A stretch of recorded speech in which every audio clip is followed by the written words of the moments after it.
I would like to welcome everyone to the 31st day of the session, Thursday, February 23rd, 2023. So today in history, I thought this one was really interesting. Today in history, February 23rd, 1950, a special session of the legislature is called to deal with the problem of grasshopper infestation. Now, I'm kind of wondering about that on February 23rd, but as I look out this window, but you never know. Chief Clerk, please call the roll. Convening roll call for the 31st day, Thursday, February 23rd, 2023. Alamand? Allred? Andrew? Angelos? Banks? Bear? Berger? Brown? Burkhart? Byron? Chadwick? Chestick? Clauston? Conrad? Crago? Davis? Eklund? Haroldson? Harshman? Heiner? Oh. Heiner? Henderson? Hornock? Jennings? Knapp? Larson Lloyd? Larson JT? Lawley? Locke? Nyman? Newsom? Nicholas?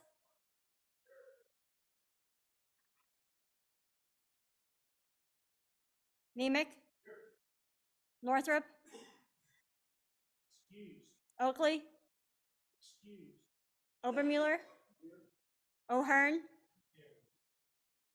Olson? Ottman? Pendergraft? Penn? Provenza?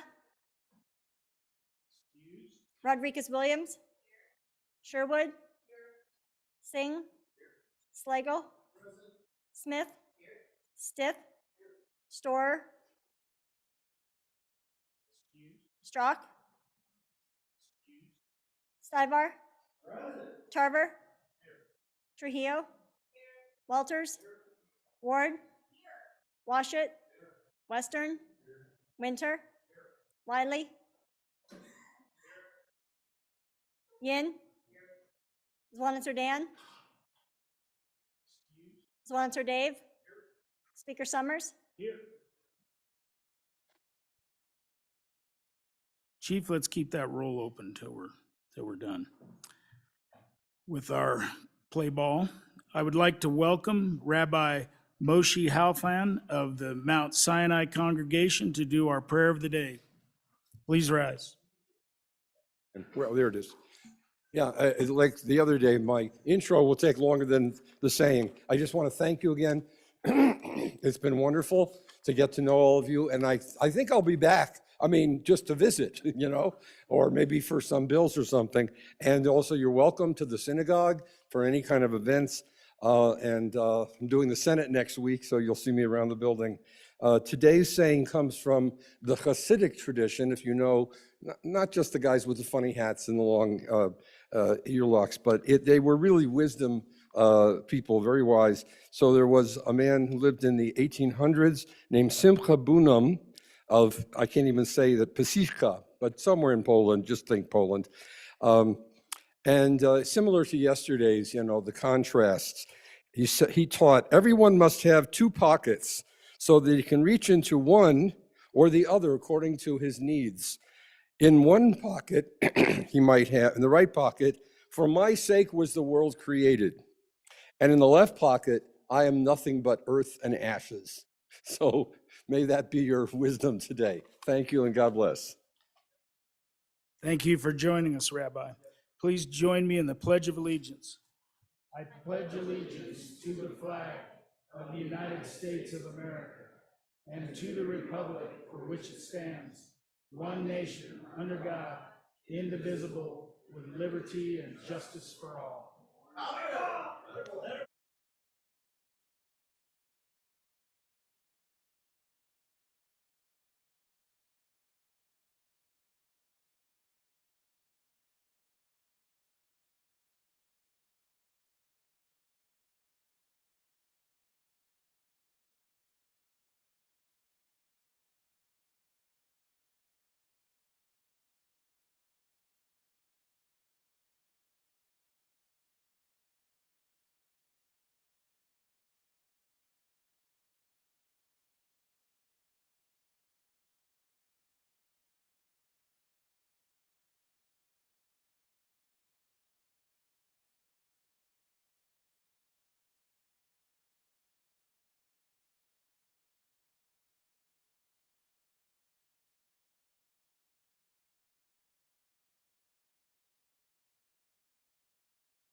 The House will please come to order.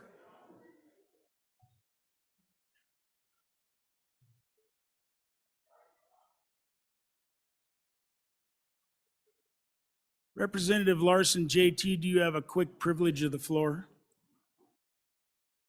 Thank you, Mr. Speaker. Privilege of the floor. Please. Mr. Speaker, up in our North Gallery, it is my honor to introduce to you President Dr. Dale of Western Wyoming Community College. Hey!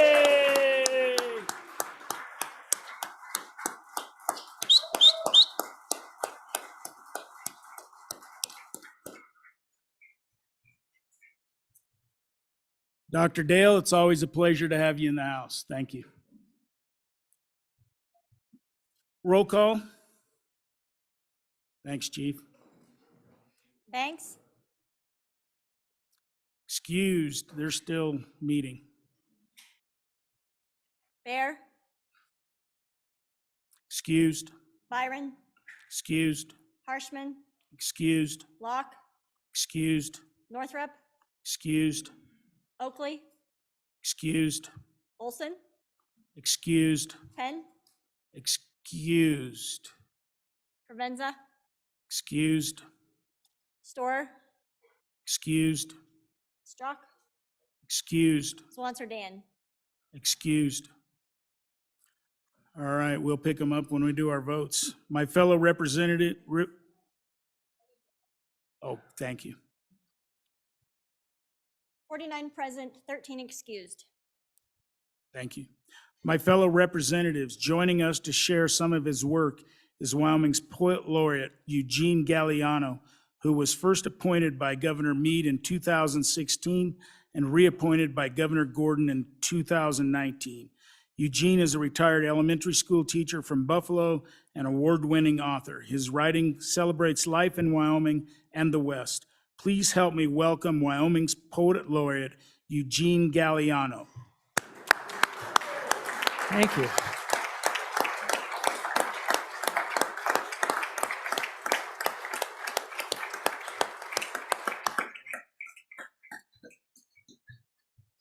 It's my pleasure to be back here again. It's been a while. The last time I got snowed out. I'm going to read some poetry from a new selection that I'm writing. And the first one I'm going to start with is called Little Person. Life, born from the womb, an infant, totally helpless. He or she breathes, sleeps and eats, relieves themselves, cries for wants and needs.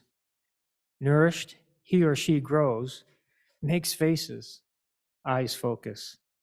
Hands and arms coordinate, rolls over, sits up, teeth form.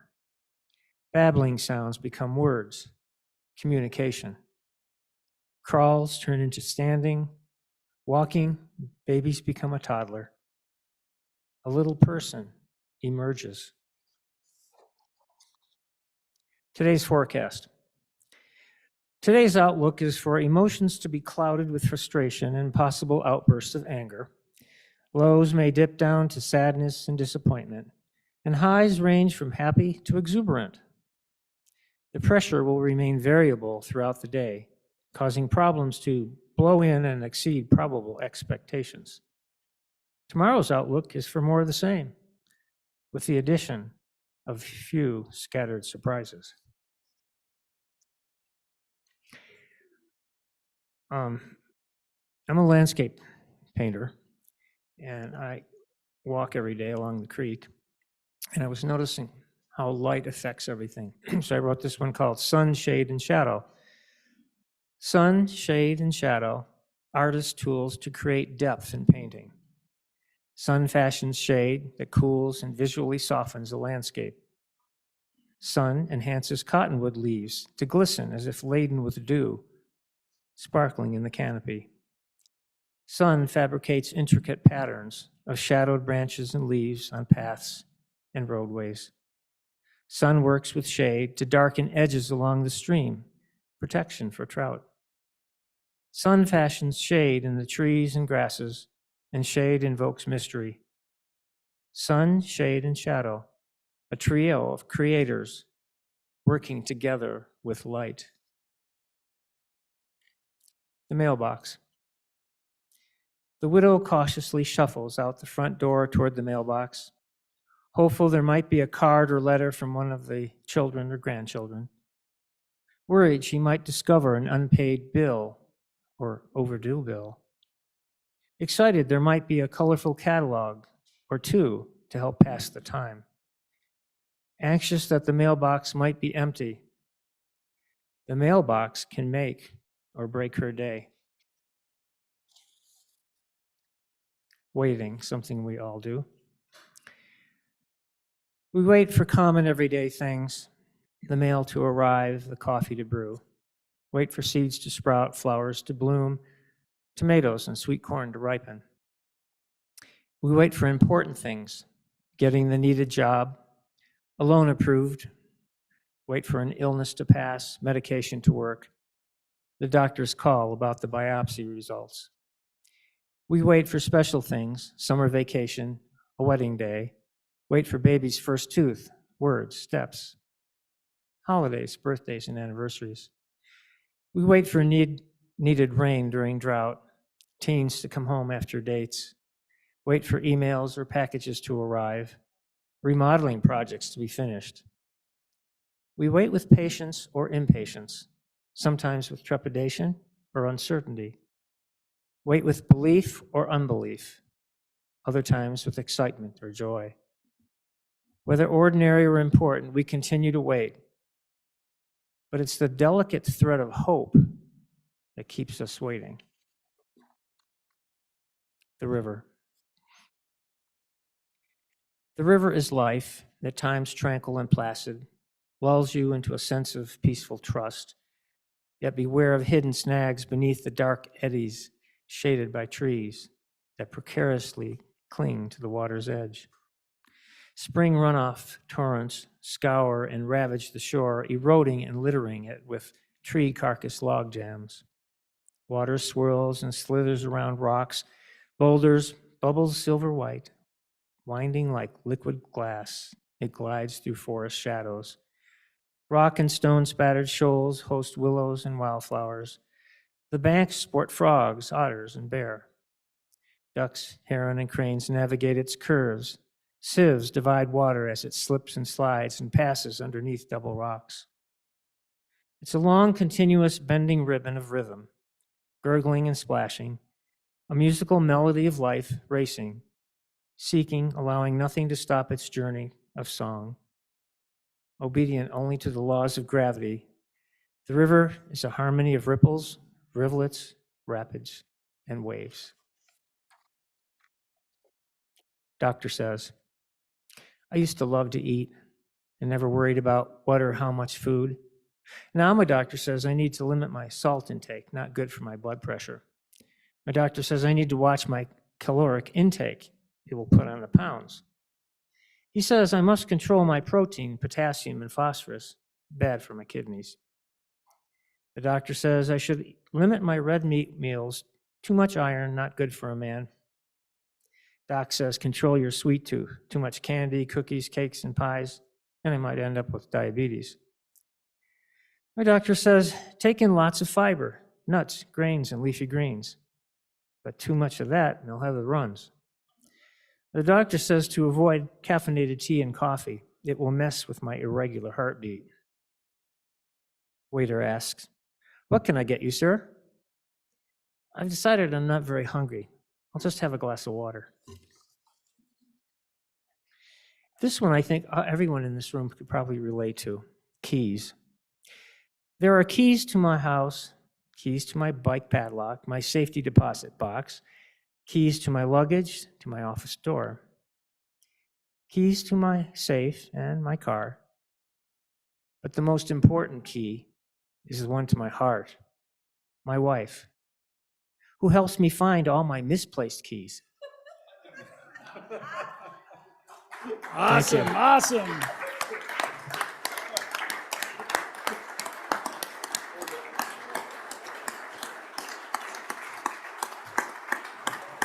Thank you very much.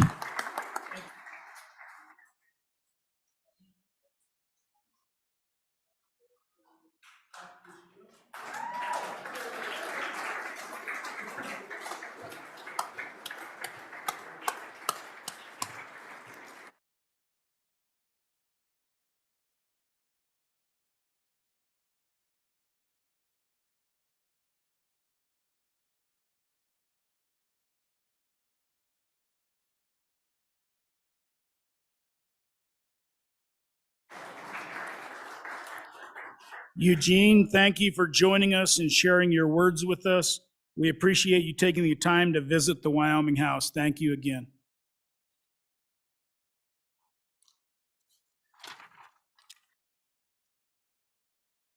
Journal Committee report.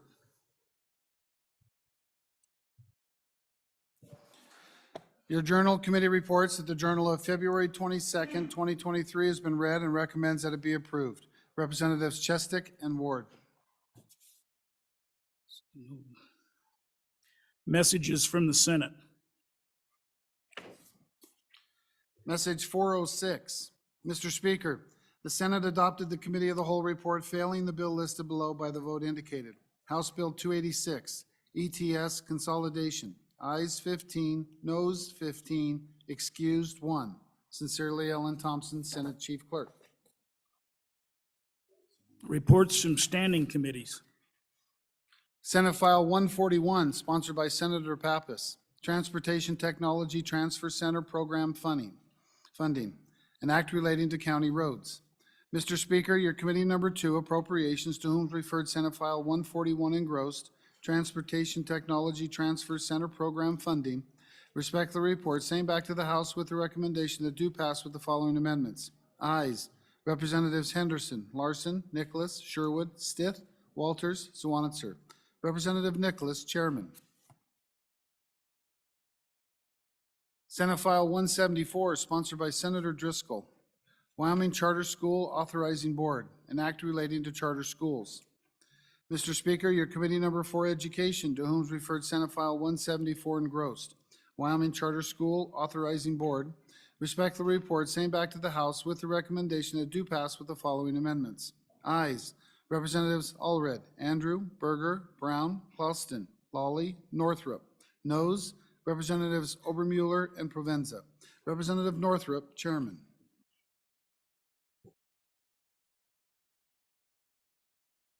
Is that it? All right. We're at that order of business of bills on second reading. The first bill for our consideration is Senate File 52.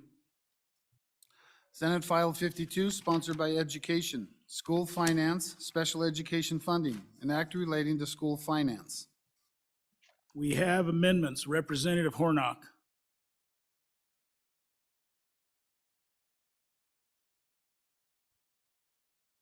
Thank you, Mr. Chairman. I at this time, I respectfully withdraw the amendment. Second reading amendment number 1 to Senate File 52 has been withdrawn. Senate File 52 having been read 2 separate times, the question is, shall the bill be read a third time? Hearing no objection, it is so ordered. The next bill for our consideration is Senate File 53. Senate File 53, sponsored by Transportation, Wyoming National Guard Medical Insurance Premiums, an act relating to Defense Forces and Affairs. Senate File 53 having been read 2 separate times, the question is, shall a bill be read a third time? Hearing no objection, it is so ordered. The next bill for our consideration is Senate File 56. Senate File 56, sponsored by Judiciary, prohibiting travel across private land for hunting purposes, an act relating to game and fish. We have amendments. Representative Western. Thank you, Mr. Chairman. I move second reading amendment number 1, Senate File 56. As you can see, very simple, very straightforward. It just inserts that word knowingly. And I think this is important, at bare minimum is worth consideration before the body, because knowingly is an important word, and I'm certainly not an attorney and haven't had a lot of experience before a court, but I do know that intent is a really big component there. And I think for folks, when you are there, you shouldn't be, absolutely, you deserve to be cited. But I think keeping that word in there is important. And it's in Title VI, in the criminal trespass statutes as well. And so I ask for your favorable consideration. Representative Crago, for your first time. Thank you, Mr. Speaker. On and against the amendment.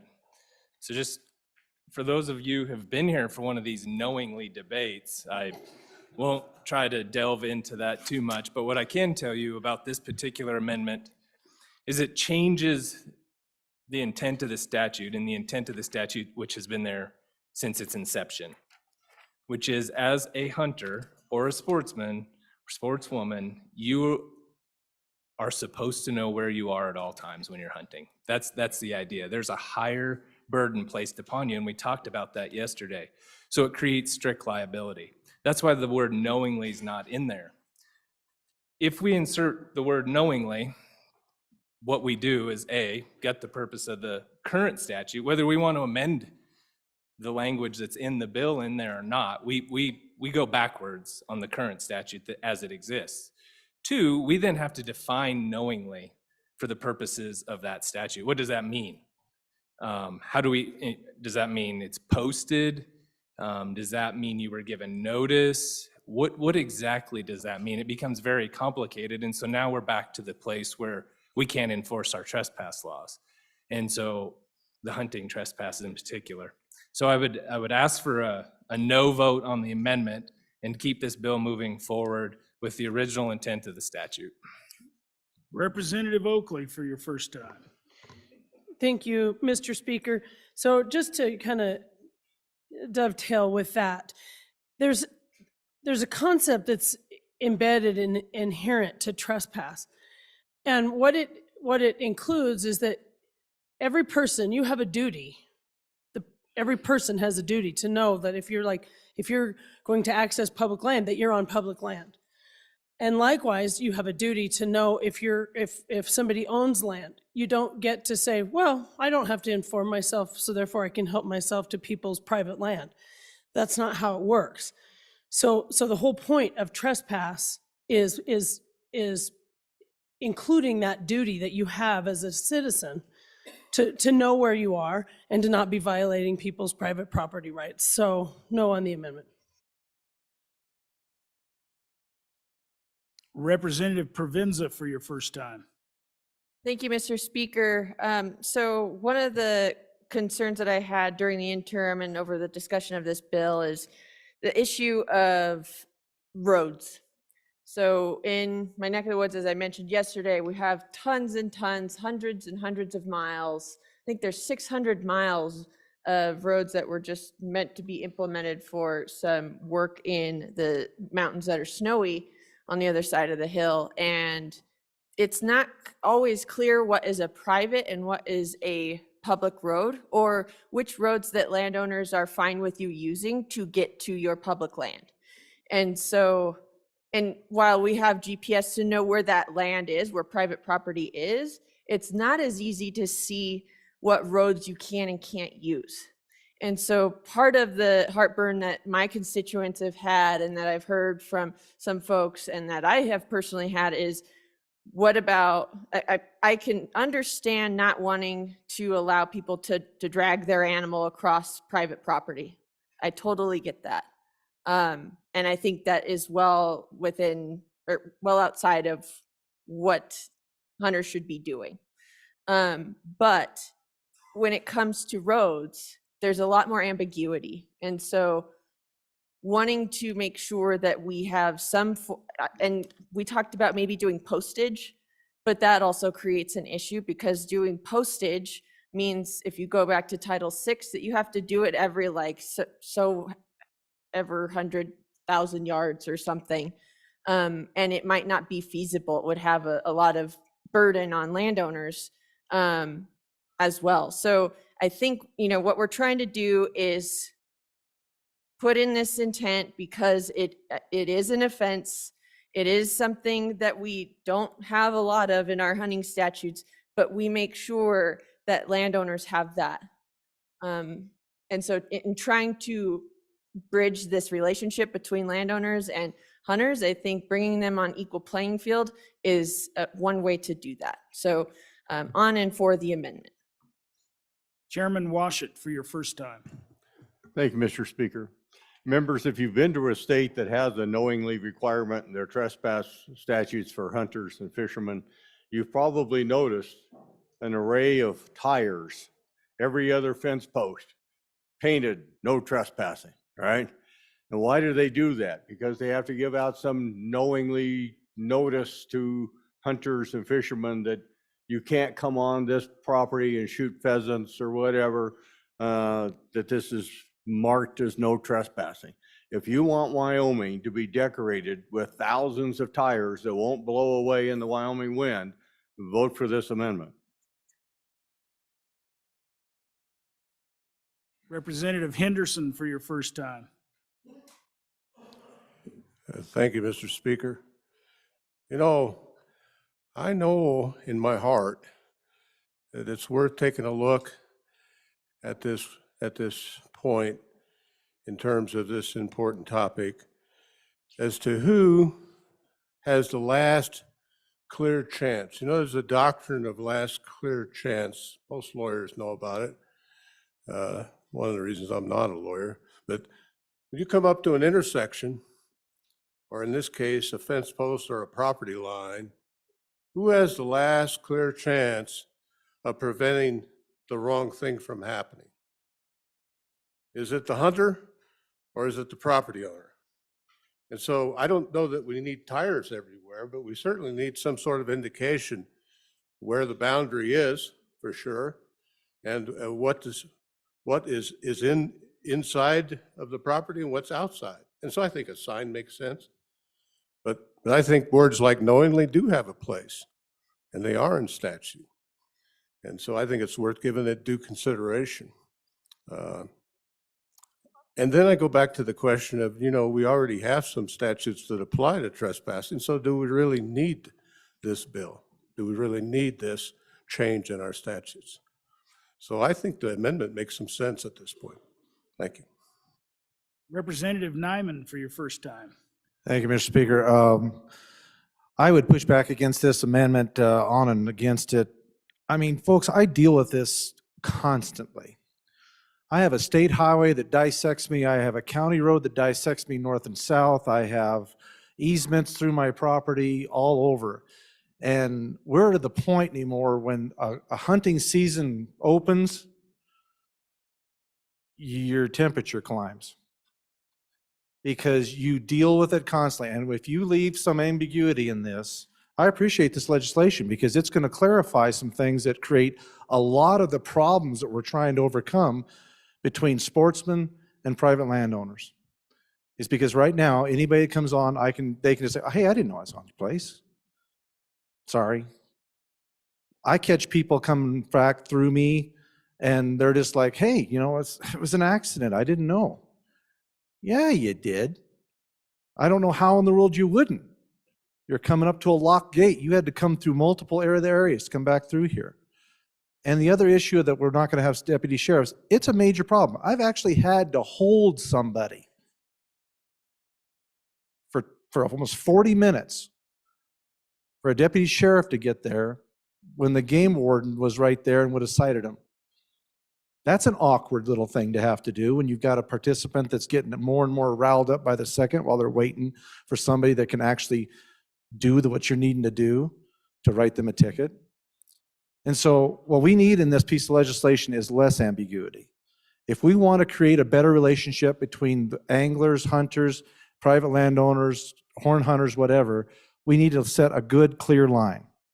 And to come up with another word for another piece of legislation come up, good fences make good neighbors. Thank you, Representative Brown. This is a good thing where you have a good delineated line where you know what you're supposed and not supposed to do. It cuts down on the amount of problems created. And as far as the representative saying about the roads, unless they are actually an easement assigned to a piece of property, are a private road. And that's the same responsibility anybody else has. I have them all over my property. Whether they're a well-established two-track, the state lands looks at that and says, well, you know, if there's even a lightly established, if you can discern that there was travel across there at some point, you can use it. Well, I got folks that believe that on private land. Hey, there's somebody drove through there, set of two tracks going through. They follow it and it becomes a road. And so knowingly creates more problems than it solves. So please push back against this amendment and keep the bill clean. Thank you. Remember not to use names on the floor. Representative Haraldson for the first time. Thank you, Mr. Speaker. So I guess I kind of have more of a question I want to ask. What I don't want to see happen is I don't want to see where we do have an issue with, like in my country, where there are those small chunks of private. So I see that as an issue where these roads, these logging roads have gone through there for years and years and years and years. And it's always been an opportunity where, I mean, okay, well, I am on private right now. I can't come off the road. Technically, it is not considered a public road, but this has been the practice. And so the concern is, are we going to eliminate that? Is knowingly the answer? Probably not. But I do believe there has to be that conversation in two directions. So really, maybe let's have the conversation of, is there something we can do to make sure that that is protected, where we don't all of a sudden lock up thousands of more acres of land where you now have to do the walk through with around all these different places and can't go across these roads. That's the concern that people have. So unbased, maybe not. I just I would like to hear that is for sure going to be addressed and not going to be an issue where these established for my entire lifetime accesses aren't going to just automatically slam shut. And because if that's the case, then we're not going to be helping the relationships between landowners and hunters. So I just think that if we could have kind of a conversation down that line, and I've heard of some easement concepts and stuff, but just if we could kind of have that explained, I would appreciate it. Representative Chestick for the first time. Thank you, Mr. Speaker. On and in favor of this amendment. As the good bringer of the amendment, or the representative from the district adjacent to mine made a good point about knowingly. This is really important to provide notice to people.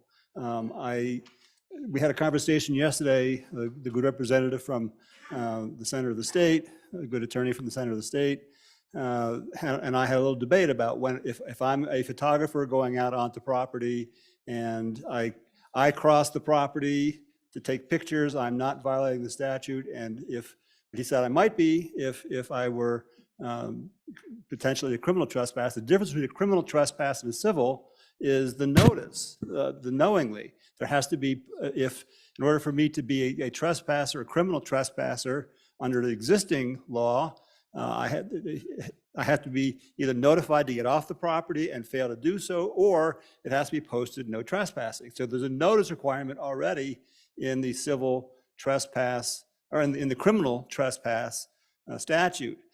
I think anytime you're going to try and deprive somebody of their liberty, they deserve to have adequate notice that they are committing a crime.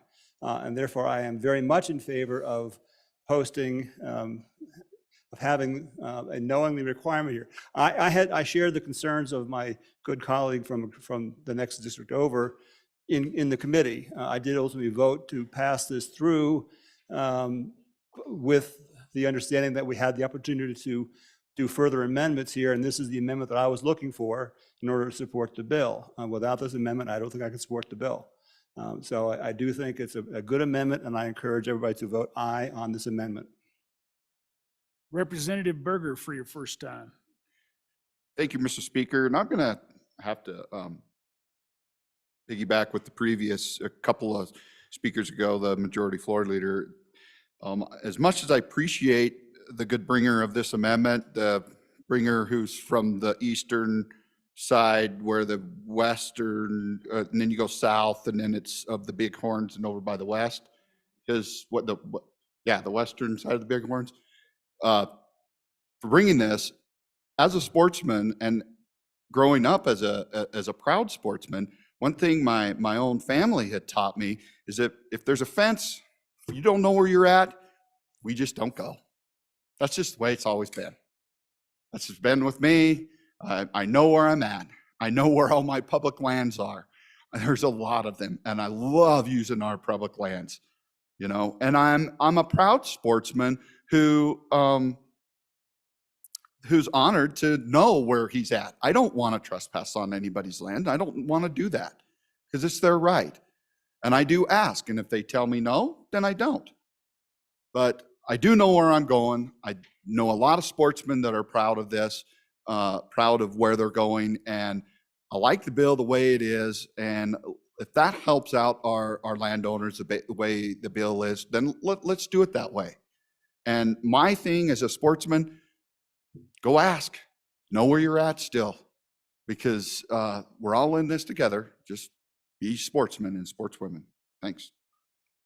Representative Ottman for your first time. Thank you, Mr. Speaker. On the bill and against the amendment, what I would say is years ago, my husband and I were hunting, and there was this big, beautiful buck. I mean, within stone throwing distance, and I wanted to get him really badly. And my husband said, no, no, no, don't even attempt that, because we're not sure if across that fence is private or not. And I'm like, well, nobody would know, you know, and how are we supposed to know? He said, as a hunter and a sports person, it is up to you, just like our last speaker said, to know where you are and what's legal and not. So we don't want to turn our people that are out there having the laws into lawyers. They don't need that. So anyway, it's up to us and the bureau that takes care of all of our fish and wildlife to keep those maps updated as far as legislation goes. So I would say no on the amendment and aye on the bill. Thank you. Representative Conrad for your first time. Mr. Speaker, thank you. And representatives, I need to share with you that this amendment actually allows greater flexibility for me to utilize the phrase, I didn't know. Think about that. The last time that I was aware, law enforcement doesn't share with me, or more importantly, hasn't been a defense when I am speeding through a school zone. Maybe it's a construction zone, or maybe it's a reduced speed limit. The defense that I've used, that I will start using is, I didn't know. Think about that. I greatly appreciate the intent of the knowingly, but you know what? Think about this. The largest defense we're going to have now is I cross private property to access public property, is that I didn't know. So with this amendment, if this amendment goes through, there's no sense in putting the bill through. I am on this bill and against it because I didn't know. Anybody else for their first time? Second time, Representative Chestik for your second time. Thank you, Mr. Speaker. In response to the good representative from District 19, the speeding situation, you didn't know, well, that's because you weren't paying attention to the signs. There are speed limit signs. You have notice. And therefore, if you don't pay attention and don't notice the signs, you can be charged for speeding. But if there are no signs for private property or trespassing, you have no way of knowing. Therefore, I'm still very much in support of this bill, of the amendment. Representative Crago for your second time. Thank you, Mr. Speaker. So respond to a few of the comments that have been made. Let's start with the speeding one first. There's actually a statewide law regarding speed. So even if it's not posted, you're still on notice and can be cited with a ticket. We also heard tons of testimony in committee about GPSs, right? Most hunters pack a GPS, and so they know where they are. They don't need a sign. They have a very clear idea exactly where they are. And so inserting the knowingly isn't going to fix anything. As to the good representative from House District 4, he had a question about roads, right? Roads going through private property. Well, he already admitted that he knows they're on private property.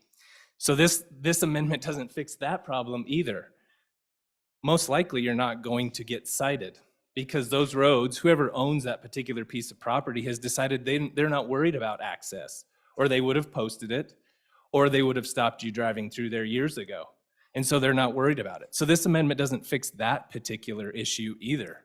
And so I think the good representative up front said it a few minutes ago, we just don't know. And so that's the best reason to vote no. Thank you. Representative Western. Representative Provenza for your second time. Thank you, Mr. Speaker. Yes, hunters do know the land, whether it's private or not. But what's not as clear is where the easements are for road usage. What's not as clear is if this road is public or not. And sure, a 2-track, I would never go on a 2-track because I would assume that was the landowners. But we've got in the county next to us, or to me, in Carbon County, there's a story about well, not a story, I mean, it happened. There's a road that was considered private because there was a lapse in who owned that road, and the county had it before. Well, they decided and the landowner decided they were gonna make it, well, it's our private road now, we own it, and no one could use it. Well, it takes you to this incredible mule deer habitat, takes you to incredible camping area, and it's a beautiful space. I frequent it often, year round. But what ended up happening was they said, well, you can't use it anymore, it's a private road. And the county said, okay, well, I guess 2 can play that game. We own the bridge that gets over the river. And so there was contention there. And what ended up happening was the landowners had to say, okay, fine, we'll make it public access road again. But people don't know all these ins and outs. They don't know all these roads. Again, hundreds of roads, hundreds of miles of roads in one county to areas where there's great hunting. And I'll say, I don't think that hunters are looking at a road and saying, this is private property or not, because sometimes those roads are county roads. Sometimes those roads are roads that we can use, even though it goes through private property. That's true of tons of our roads. So that's the issue. And if this amendment fails, I hope maybe the body will consider an amendment on 3rd reading to talk about how do we fix just the road issue. And that's it. Because right now, landowners can't even opt in. They can't even decide to let in unless they go jump through all the hoops to get an easement, because anybody can call Game and Fish and say someone's on their private property taking back an animal. Maybe they decided they wanted to let them use that road without specific explicit permission. Maybe they want to provide access to that public land. So on and for the amendment. Thank you. Chairman Washut for your 2nd time. Thank you, Mr. Speaker. So for every mile of road we probably have 8 miles of fence line in this state. And if you're going to put a knowingly requirement, we can't just mark the roads. We have to mark all the boundaries to the pasture, all the boundaries to the private lands, because somebody on foot might come across. And that's where the problem is with knowingly. You're going to have to mark every other fence post for hundreds of miles in order to ensure that anybody wandering through the field has received notice that they're not supposed to be on the other side of that fence. So when you worry about all these miles of roads, multiply that by 8 or 10, and you'll get an idea of how many fence miles we have to worry about. Representative Henderson for your 2nd time. Thank you, Mr. Speaker. You know, I think without knowingly in here, we don't know about the bill. I mean, you know, we have to know where we are when we go out. And I think with property ownership comes responsibility, just as when you buy your tag and you go hunting, that has responsibility. But, you know, we have places in our state where, and we've had testimony on the floor about fences that aren't actually on the property lines. And we have places where we have roads that are county roads that have gates across them. But on the other hand, we have places where signs are posted, and we have large tracts of land, families that have been in Wyoming for a long time who have graciously allowed for access across that land, and that road is properly marked. So it clearly says in plain English, so you know not to get off the road so you don't trespass. So I think knowing is an important piece here. And it can save a lot of time and so on in terms of conflict, reducing conflict and adverse situations. But if you're a property owner and you want your land accessible, well, there's ways for that to happen. But if you're a hunter and you want to hunt, I mean, there's places in Wyoming where there's rarely good hunting. I'm not going to tell you where they are so you won't know, but I'm going to say that, you know, from one year to the next, you got to make sure that where you used to hunt is still public land, is still huntable, it's still accessible. So you know you're in the right place, so you don't infringe on your neighbor's right to their property, controlling their property. I respect that. And I think having knowingly in here helps the bill. Without it, I don't think it helps us know the bill. Thank you. Representative Haroldson for your second time. Thank you, Mr. Speaker. So I think one thing we need to just set in stone, the day and age we live in, with every single person in this room has a cell phone. Every person in this room can very easily download probably half a dozen different apps that'll tell you whose land you're on. That's the technology is there. It's great technology. It's accurate technology. It's the technology that our fur, feather, and scale agency is going to be using as well. So I think that that's definitely something that you have to understand. So in that realm, people know where they're at. They honestly do. And there comes a responsibility when you're in the field. I want that preemptive easement concept to be the discussion, just so we don't have that issue. And is there a perfect answer? Maybe there isn't. Maybe there isn't. But in the world we live in with our technology that we have, you know what land you're on. And if you don't, then go into the middle of the biggest section of BLM state national forest where you know you're safe and go and try hunt that swath. But if you're going to play the game of trying to grab these small parcel pieces, you better know how to use it. You better understand it. And anyone who doesn't understand this technology, come find me and I can show you how it works. It's a really good aspect that we have today that protects us and the landowner and keeps us on the property we're supposed to be on. I just don't want to see this shut down anything that isn't. But that preemptive easement concept, from what I've heard, is a 10-year window. If a road has been used repeatedly for 10 years and has not been shut down, it opens up a preemptive. That's not the 2-track across someone's prairie. That we're not talking about that. It's this preemptive. I just want to make sure that the preemptive is legitimately going to be protected. Representative Western, wrap it up. Thank you, Mr. Chairman. The scenario I envision is this, and that justifies this amendment. There's a chunk of state land that I like to hunt up in my neck of the woods. To get there, you have to turn off what is clearly demarcated. It's a surveyed gravel road, obviously a county road, has the markers, etc.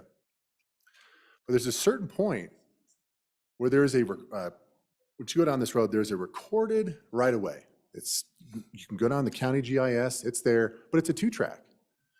To anybody who didn't actually know, who didn't go and verify at the county level that that 2-track is actually a recorded right-of-way that the public can use, you would never know. Only the people who know that it's there, who've done the research do. About another 200 yards down the road, there's another 2-track, looks almost the exact same. That one's clearly private. That one right there, it's on private property. The reason this amendment I think is beneficial, because in that kind of scenario, which it happens more than you think in Wyoming, the person who accidentally goes down the private 2-track, well, they're on the hook and they're going to get the ticket no matter what, versus the one that is the public recorded right away. So that's the scenario that I'd like to avoid happening, and that's in large part why I brought the amendment. So please vote aye. All those in favor of second reading amendment number 1 to Senate File 56 signify by saying aye. All those opposed? No. Second reading amendment number 1 to Senate File 56 has failed. Senate File 56 having been read 2 separate times, the question is, shall the bill be read a 3rd time? Hearing no objection, it is so ordered. The next bill for our consideration is Senate File 67. Senate File 67, sponsored by Senator Schuler, multi-purpose vehicles, disabled license plates, an act relating to motor vehicles.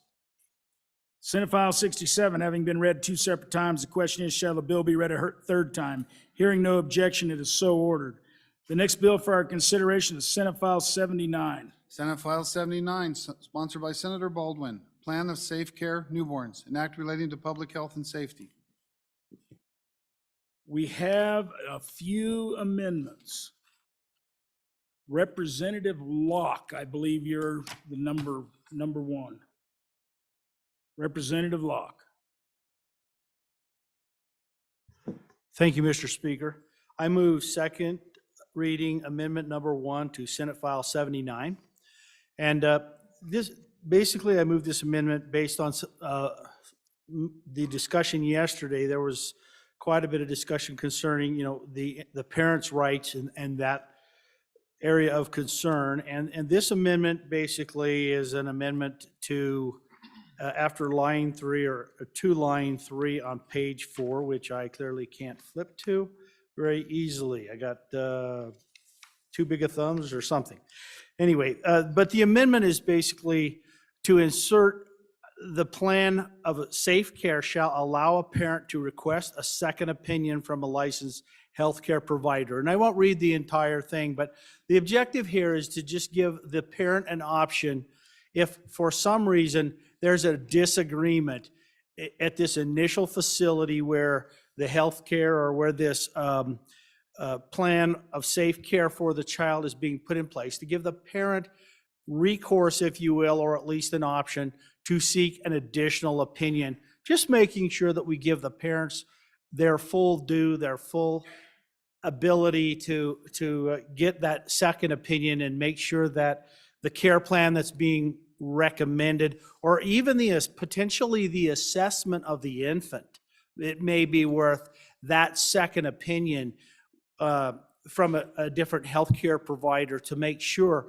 that what is being diagnosed truly does make sense, is truly accurate. It at least brings an additional opportunity here for the parent to consider this alternative, to get a separate opinion, and in general, for us to make a better decision to be made in general.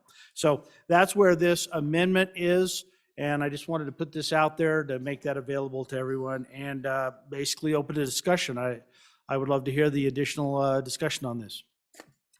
Representative Larson, JT. Thank you, Mr. Speaker. So on and against this amendment, medical costs can be very, very expensive. And I'm really, really concerned that if we're getting second opinions from other doctors, is that a billable service that they can charge for? I mean, the cost of having a kid is already exorbitant. So but let's really think this through before we decide to pass this amendment. Representative Larson Lloyd. Thank you, Mr. Chairman. I'm a little concerned, or maybe wondering if there's some misunderstanding on the safe care team, because as I see, the amendment is saying that the parents would then have be able to go to get a second opinion. They're part of the safe care team. They're part of making the decision to begin with. So the provider, even though the provider may recommend something, he doesn't have overriding decision on what the safe care team decides, of which the parents, family, or guardians are a member of. So I don't know, I'm as I read the amendment and as I read the bill, I don't know what the problem is we're trying to fix, because they're part of the care team to begin with. I'd vote no on the amendment. Representative Penn for your first time. Thank you, Mr. Speaker. So I'd be in support of this. Some of our discussion yesterday was talking about finding that fine line to where we don't have situations created intentionally where parents may be drug into a situation where they may not be in agreement with what is going on. If someone identifies that they see a safety risk, which may not actually be in existence, then this gives a little bit more control. With in answer to the two speakers ago, with the question about is a second opinion a billable service? Absolutely. That this amendment doesn't require a parent to get a second opinion, but it gives the opportunity for them to give a second opinion. And so that would be their choice. If they felt it necessary, then they absolutely could go to another provider and get that opinion. And so, I think it's very reasonable. So I'd encourage an aye vote. Thank you. Representative Sherwood for your first time. Thank you, Mr. Speaker. I was wondering if the good bringer of the bill could enlighten us as to why at another hospital appears in the amendment. I can't think of any community in our great state that you could go to a different hospital than the one you were at to get an opinion, which maybe would limit a parent's option in this phraseology. I'm wondering if there's a strategic reason for that, or if it could be adjusted for maybe a clinic down the street. Does it account for maybe telehealth?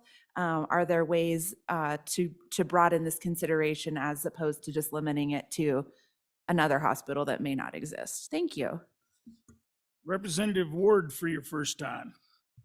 Thank you, Mr. Speaker. I'm on and for this amendment. I think it provides reasonable sideboards that protect parents. Thank you. Representative Pendergraph for your first time. Thank you, Mr. Speaker. Regarding the comments a couple of speakers ago about parents being a part of the care plan, I related this story some time ago to all of you about my upbringing, having a cleft lip and palate, and going through the establishment of the cleft palate team here in Wyoming. And my parents were a part of that care plan all along for 20, 25 years. Some physicians, some surgeons were rather pushy, frankly. And my parents, not being experts in that field, felt a lot of times a little bit bullied into one direction or another. And to give them an opportunity to go seek a second opinion is often helpful and gives them a better basis, more information on which to make their choice. Representative Bear for your first time.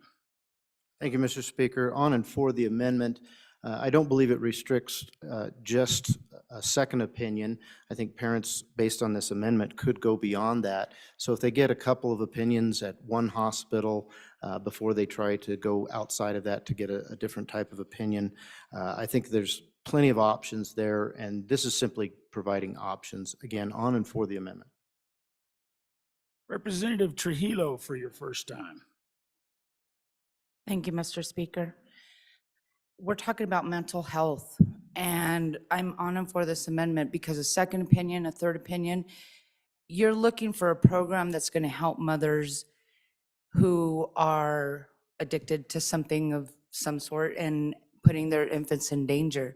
So if we're going to look at helping the family, helping the mother, and do some safeguards for the children, then we need more than one opinion to help this family. Not every counselor and every suggestion right off the bat is a good one for the family. On and for this amendment. Chairman Zwanitzer. Thanks, Mr. Chairman. So a couple of questions I just don't understand. So the first is, so what happens if they get a second opinion? And the second opinion says, yeah, we don't think maybe that infant did have a substance abuse disorder, or, you know, they come in and somehow they will, those parents will allow access to the medical records, and then they'll make a new determination. So then you have two different determinations. What happens? Well, the hospital the baby that was born in is ultimately liable, right? So it doesn't really matter what your second opinion says. You can go to this. I just don't understand. So there's a second opinion that says maybe not. That doesn't somehow negate the original finding. My second question is, this isn't going to happen like within an hour after birth, right? So this process, again, someone comes in, maybe before giving birth, maybe at delivery, it's questions, it's listening to dialogue in the delivery room, it's watching that infant for 3 days in the nursery and observing all of these things, maybe before, you know, day 3 or 4 or 5, when the infant, there's this determination that we believe there's probably substance use going on here, calling another referring physician, assumedly, or licensed healthcare provider, so not necessarily even a doctor, to come in and say, well, let me look at your medical records, and based on what I see and what you've documented or charted, I don't really agree. But they weren't there for all the conversations, interactions, nonverbal cues, situational awareness that they're familiar with they're kind of reviewing after the fact. And so I don't think that's really as quality of a medical judgment as someone who actually experienced it firsthand. But then second, so a second opinion's made, it doesn't matter, right? The hospital's still going to go with their plan that was developed for that mother and that infant. If not, they're just going to call the police, or the doctor will have to refer to them to social services, which is what we're trying to prevent all along. I think you're just delaying that whole process to nobody's benefit. Representative Provenzano. Anybody else for their first time? Anybody for their second time? Representative Larson Lloyd. So again, I'm a little bit. To the chair. Mr. Chairman, so I'm a little bit, I'm whining here this morning. I'm a little bit confused because the bill is designed to have healthcare professionals and family members work together if a newborn is identified with having some substance abuse issues, to provide and help them understand what services are available to help this child through and develop. Nowhere in the bill does it prohibit the parent from seeking second, third, fourth, or fifth opinions on resources or treatments available to them. So to say that they are allowed, as I read the bill, that already exists. There's nothing that prohibits it. And then I think we also need to be careful as you read the bill to not come to the conclusion that this physician or anyone has a right to take the child, remove them from the home, do anything. If they have concern, if you go down and look, it says that if the patient care team identifies a safety concern, and remember who's on the safety care team, that includes guardian. But if they determine that the infant is in concerns of safety, then they have to notify the local agency. They don't have the authority to remove the child or to do anything with. So I'm trying to understand or rationalize the need to, I guess we could put, they can seek a second opinion, but there's nothing that prohibits them from getting a second opinion. Representative Bear for your second time. Thank you, Mr. Speaker. So there's been a lot of talk about this second opinion and how it's going to slow things down, how it's going to affect the hospital where the patient is at and the mother is at, the family is at.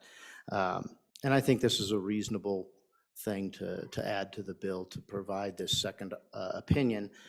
But the question or the comment earlier was, what does the hospital who's worried about their liability do with this second opinion? In my opinion, it gives them a better idea of what their liability might be.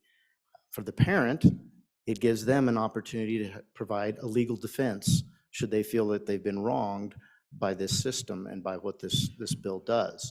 We should always think about the consequences of the bills that we create, and this amendment leaves an opportunity to correct a wrong.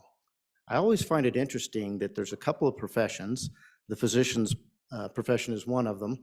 Another is the profession that many on this body hold, and we often talk about how those professions practice their trade. I have always been interested in the fact that we use the word practice. In my mind, practice means that we haven't quite gotten it right yet, so we have to keep practicing at it. And I think that's probably a legitimate concern about those professions.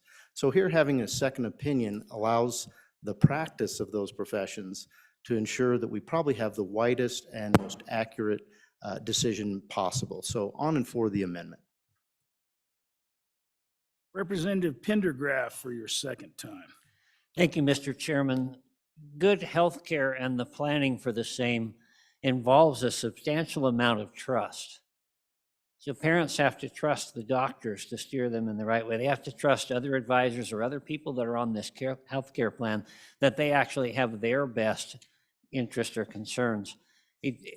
Some parents may find themselves at odds with what they're being told.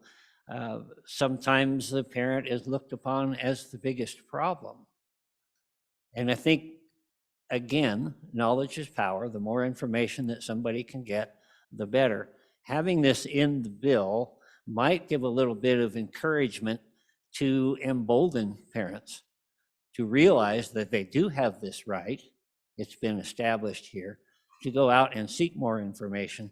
And therefore, I am still on and for the amendment. Anybody else for their second time? Representative Trujillo for your second time.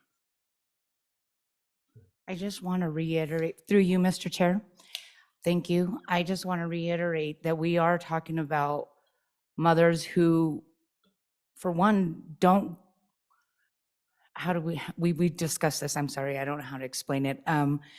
We were afraid in the first time that this bill was going with the penalties of them being under the influence of drugs and getting penalized, making them afraid to go to the doctors and get prenatal care. Now, what makes you think not having a second opinion is going to hinder that? We need more than one opinion of one doctor telling the mother what's best for her and her child, so they're not offended and blindsided by only one doctor, one plan. They need multiple plans. Thank you. Anybody else for their second time before the sponsor? Representative Locke, bring us home. Thank you, Mr. Speaker, and thank you for the great conversation. And let me answer the easiest question first, which was from the good representative from up here in front, which was very helpful. And I agree, you're right. In many of these, our small towns, there may not be a separate hospital. So the intent was more of to get an opinion from a person who may not be specifically part of the current, I should be careful how you understand healthcare organizations better than I do, but to get, for lack of better, a somewhat outside second opinion. That was where I was going with that approach. And it may or may not be that separate hospital. Maybe it's a clinic, maybe it's a doctor that this particular patient knows very well and understands the space and didn't happen to be the doctor involved in this process. So certainly there's some flexibility with the intent that I was trying to bring there. Talking a little bit about some of the other questions, the fact that the parents are part of this care team, and that's absolutely true. I understand. And what I'm trying to do with this, and so the question is, well, they have the option for a second opinion. And that seems intuitive to us as we're sitting here. It says, well, wait a minute, they're part of the team. Of course they have an option to a second opinion. But I think, as was stated by one of the representatives, kind of that hospital, once they make a decision or come up with an approach, a plan, a concern, for lack of a better term, this is a documented, this becomes a document trail that they now feel this pressure of liability and other things. And it's easy for that to become overwhelming to this, the individual has this second opinion option. And I know we think to ourselves, oh no, they always have that opinion. But as most of you know, first of all, we're talking about people who are quite likely in a situation that is very stressful, okay? And it gets to be it can be a very high pressure environment for both sides, especially when you're dealing with somebody's health, of course. So I just wanted to kind of make sure that this was crystal clear. This second opinion option was available there, even though I understand it's probably implied, but I wanted to make it very clear that was the case. So I want to ask for your favorable consideration for this amendment. Thank you. All those in favor of second reading amendment number 1 to Senate File 79 signify by saying aye. Aye. All those opposed? No. Second reading amendment number 1 to Senate File 79 has failed. Next amendment, Representative Bear. Thank you, Mr. Speaker. I move second reading amendment number 2 to Senate File 79 and ask for your favorable consideration. Ladies and gentlemen, this amendment is just trying to protect parents from potentially abuse by the system. When the system makes an error and you get into the system as a parent or as an individual, it's usually very difficult to get out of that. And sometimes, much like the previous amendment, it's about setting up your legal defense in advance. What this amendment does is it provides the notification to the parents that they will be put onto the Central Registry of Abuse and Neglect of Children and Vulnerable Adults. And I think it's just very reasonable that they be notified of that, as well as what it would take to get off of that registry before they simply go along with whatever's being recommended at that time. So it's a very reasonable amendment. It's for protection of our citizens. Yes, they may be guilty, and they may be found that they need to be on that registry, but it's only reasonable that they should be notified and what the process would be to get off of that registry. So with that, I ask for your favorable consideration of this amendment, and if there's no one to speak to it, oh, sorry. Call for the question. Representative Larson Lloyd for your first time. Thank you, Mr. Chairman. I'm not sure that there is a central registry for child abuse, but if there, we'll get that answer for you here shortly. But I think the misunderstanding here is that the care team has the authority to impose or remove restrictions or remove the child for any, and they do not. The purpose of the Safe Care Team, again, is to keep families together, to provide and help the families understand what options are available if, and again, if this child has been diagnosed with having withdrawals due to addictions of an illegal or non-illegal drug, it doesn't matter. But if they've got some healthcare issues, here are the options available to help the child. The only way the child could be removed is if the agency that oversees that comes in as prescribed by law, oversees and sees that the child determines that there's a safety issue and needs to do something. And again, as we talked about in the last amendment, that's a requirement that doctors have now. Is if they find a child that's in danger, they have to call the appropriate agency and they investigate and determine what the requirement is. So again, I'm not sure. I think that there's the perception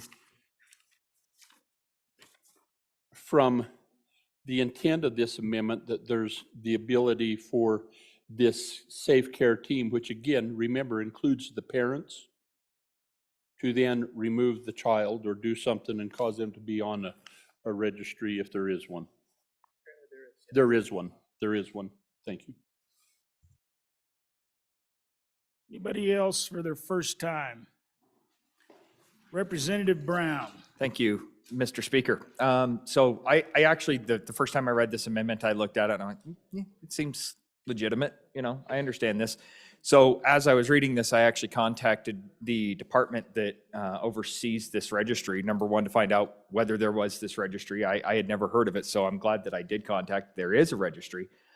However, when somebody is put in this registry, they are clearly notified because they actually have to sign a piece of paper that documents that they are being placed on this registry. So if we want to put this amendment on this bill, you can. It is a completely redundant procedure to what is already occurring. If it makes us feel better when we go to bed tonight, cool. But it is not something that has to be attached to this bill, because if they are put on this registry, they are clearly notified and they are put on with their signature. They sign a piece of paper that says, I know I'm going onto this registry. So not necessarily, anything bad here, but it is also not necessarily needed. So Thank you, Mr. Speaker. Representative Pendergraft for your first time. Thank you, Mr. Speaker. On and for the amendment. And the reason is similar to in the last one, where this just kind of enhances or reinforces the knowledge to the parents involved. And remember that the parents involved in this have been involved presumably with some illicit behavior or maybe something that's outside of the law, which creates a suspicion. That was the problem with the first bill and people being afraid to go forward. It creates a suspicion of the system. And the more that we can do to encourage people that they're going to be treated fairly, that they're going to have opportunities to go seek other answers, that if any repercussions are going to come back on them, they're going to be told about it. Those reassurances are important. I also want to mention that this bill does mention the Department of Family Services. And there is among a number of people a great fear that if they're going to be working with anyone that is in any way involved with them, that indeed they could lose their children. Rational or not, whether they understand it, they come to this in fear.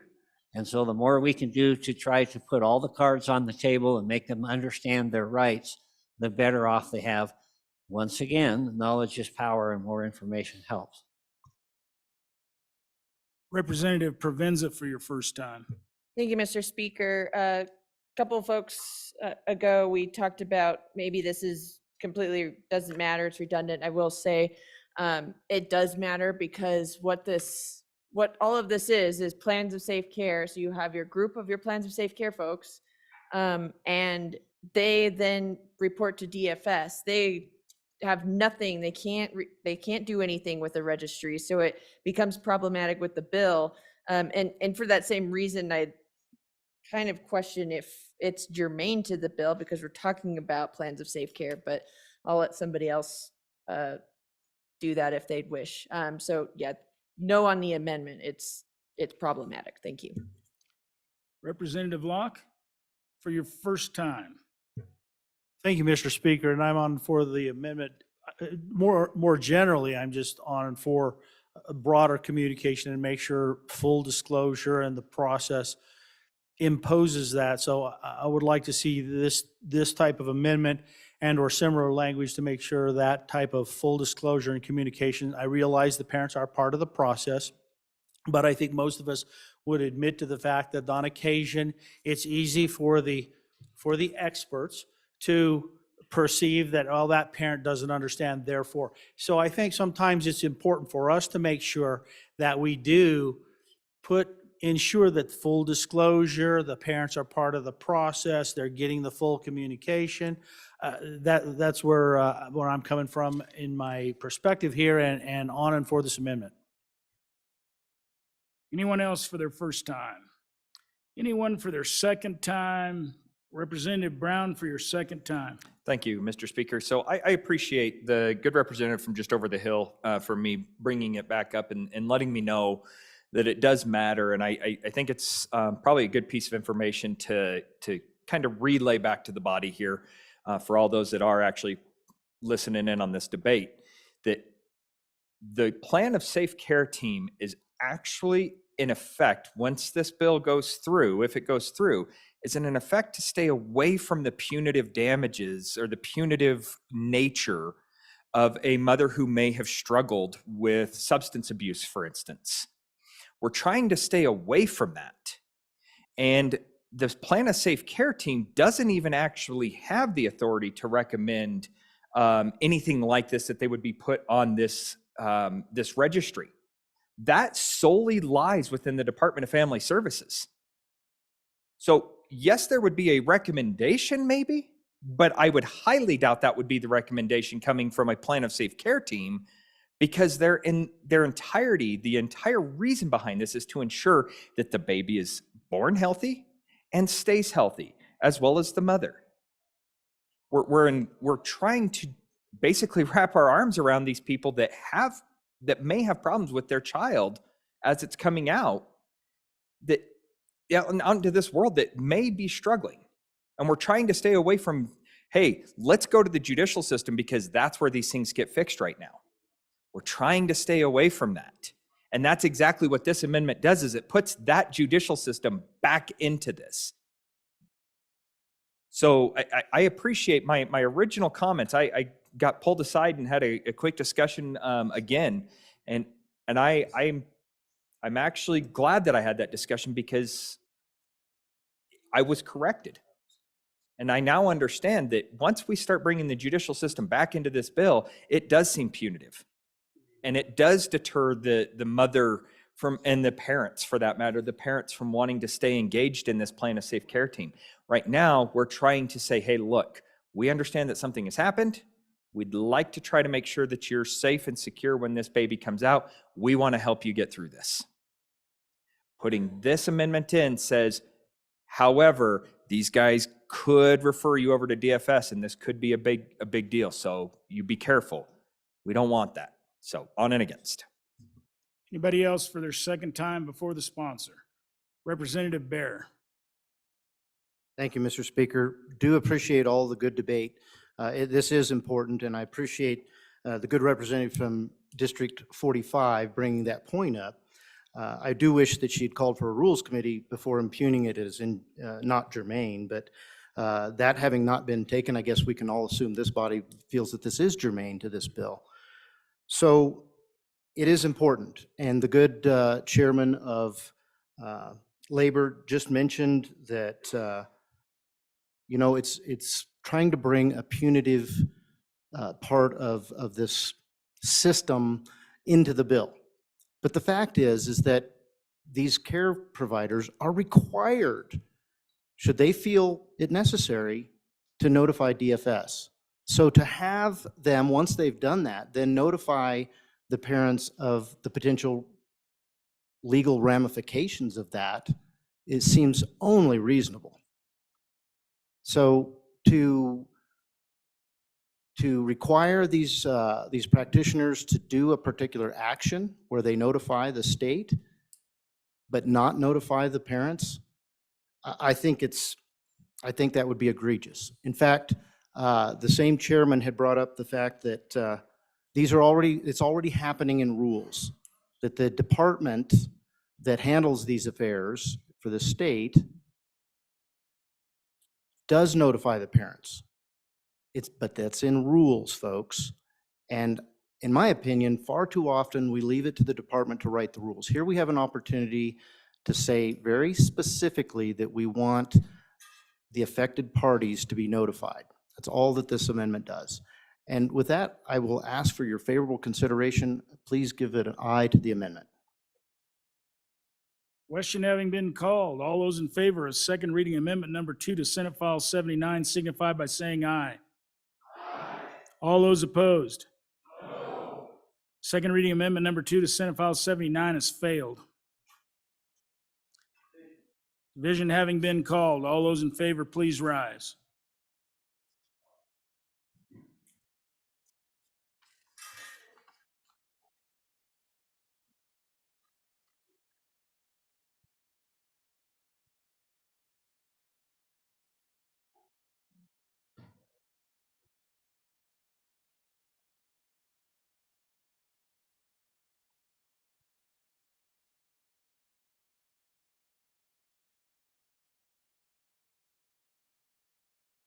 All those opposed, please rise.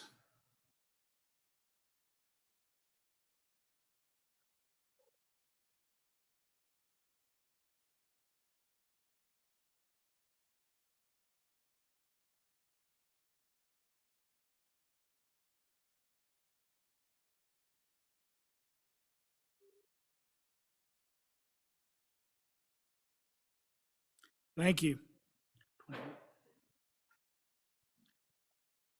Second reading amendment number 2 to Senate File 79 has failed, 2632. Next amendment, Representative Pendergraft. Thank you, Mr. Speaker. I move second reading amendment number 3 to Senate File 79 and ask for your favorable consideration. A goal without a date on it is merely a wish. Therefore, I bring this amendment, and the amendment starts the clock to ticking so that we understand there is a framework for when certain things should be accomplished. We also understand, we recognize that every plan is subject to revision, and therefore the second portion of the amendment, which says that care team or parents or families, guardians can initiate subsequent plans of safe care.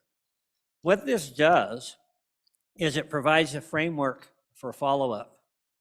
It doesn't just leave something open-ended that gets left aside, and it also it'll provide for a sense of closure. It encourages what the military would call an after-action review. When it's all over with and we're finished and we say the plan of care is done, we've sealed it up, there is an opportunity for the participants to review what happened, what worked, what didn't work, how did this work, and then we get better at what we do. It also provides for these parents that I have mentioned earlier that may be a little bit leery of the system, that may be afraid of something coming back up later down the road. It provides a sense of closure for them so that they know this issue is done, this care plan, and this group of people have finished their work, and I can go about my life as I see fit. So again, I ask for your favorable consideration. Chairman Zwanitzer for your first time. Thanks, Mr. Speaker. Generally in favor of the amendment, certainly the first part. I mean, most of these aren't going to last a year, but if they need to, I think that's great that they get terminated.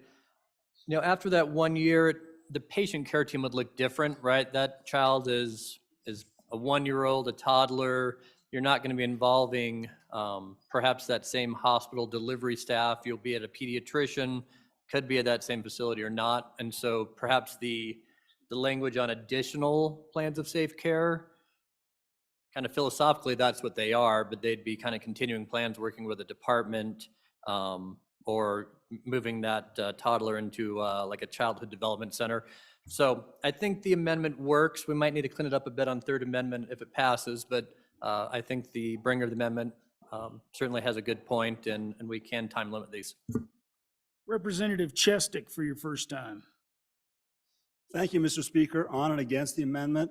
My concern with the amendment is that, yes, many of these safe care plans will probably last for a relatively short period of time because the injury to the baby is relatively small, but there are situations in which the injury at birth is obvious that there could be a very long-term consequence that is known and obvious at the time the safe care plan is put into effect, and you're going to know right away that these are permanent injuries to the baby that will need to be dealt with for a long period of time. I don't want to have an artificial deadline imposed on those kind of self-care plans. Therefore, I'm against the bill, and I encourage a no vote on the amendment. Representative Alleman for your first time. I'm for this amendment, Mr. Speaker. I'm for this amendment because I think we need to have a sunset on it. I'd rather see 6 months, but if it's a year, I can go for that. But we need to have a sunset on this so that these parents will know when it's over. Thank you. Representative Locke for your first time. Thank you, Mr. Speaker. Again, I'm in favor of this as well, and largely just, again, putting good, healthy boundaries, putting us in a position, I probably mentioned this once before, but there are times when it's easy to fire and forget. We all do it. I'm guilty as charged. And sometimes just putting a boundary on this and making sure we have this in place, it's a good opportunity for us to then do that post-assessment, make sure things are right. May end up being a situation where ongoing care is needed. It's certainly worth that consideration, but I think having a sunset is a healthy thing. Thank you. Representative Ward for your first time. Thank you, Mr. Speaker. I'm on and for this amendment. I think it puts good sideboards around what exactly is a newborn. I would argue that at 12 months, that's no longer a newborn. Thank you. Anybody else for their first time? Representative Yin for your first time. Thank you, Mr. Speaker. I would move to divide the amendment. Please. Division 1 being lines 1 through 3.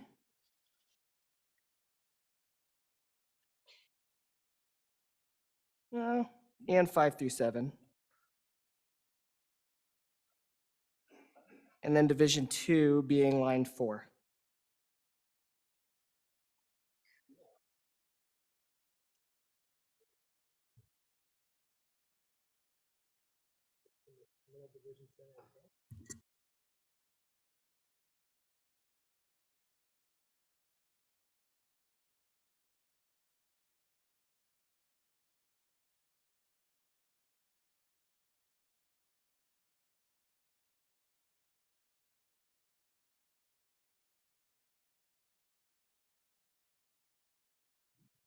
Representative Yen, I'm going to rule that that is divisible.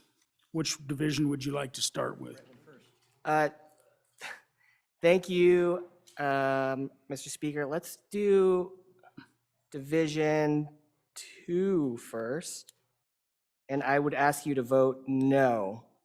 I think the 1 year is kind of a sticky wicket, and I'm fine with the rest of the amendment. But I just ask you to vote no on the 1 year, and then move on to Division 1. Representative Pendergraft, for your first time on Division 1.